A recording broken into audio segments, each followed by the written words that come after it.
Taifa. Sauti ya Mkenya. Na msikilizaji, na imetimia saa 6 kamili. Muktasari.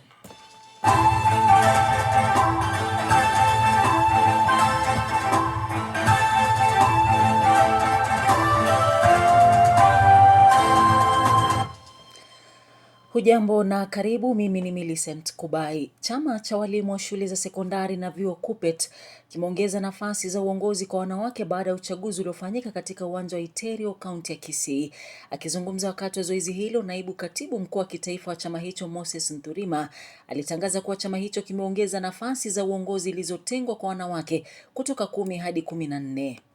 Kaunti ndogo ya Lamu Mashariki inashuhudia mabadiliko makubwa katika elimu ya watoto wa kike. Haya yanajiri kufuatia kupungua kwa idadi ya visa vya mimba za utotoni na ndoa za mapema ambazo kihistoria ziliwazuia watoto wa kike kukamilisha masomo yao. Kimataifa, waziri wa mashauri ya nchi za kigeni wa Iran Abbas Araghchi yupo jijini Geneva, Uswizi kwa awamu ya pili ya mazungumzo na Marekani, kwa mujibu wa shirika la utangazaji linalomilikiwa na serikali ya Iran.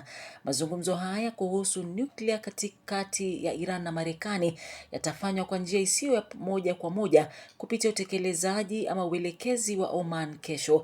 Hata hivyo, Marekani imekuwa ikitaka pia kujadili masuala mengine kama makombora ya Iran na msaada wake kwa makundi ya kikanda. Michezoni, Elfyn Evans na dereva mwenza Scott Martin watarejea mjini Naivasha mwezi ujao kutetea taji yao ya WRC Safari Rally Kenya, wakiongoza msururu wa mashindano hayo. Evans, akiendesha gari aina Toyota Gazoo, alishinda mkondo wa mwaka 2025 wa Safari Rally Kenya baada ya kumzidi kasi mkinzani wake wa karibu Ot Tanak wa timu ya Hyundai. Mwisho wa muktasari wa habari saa 7. Bila shaka utakuwa unapokea taarifa kikamilifu. Mimi ni Millicent Kubai.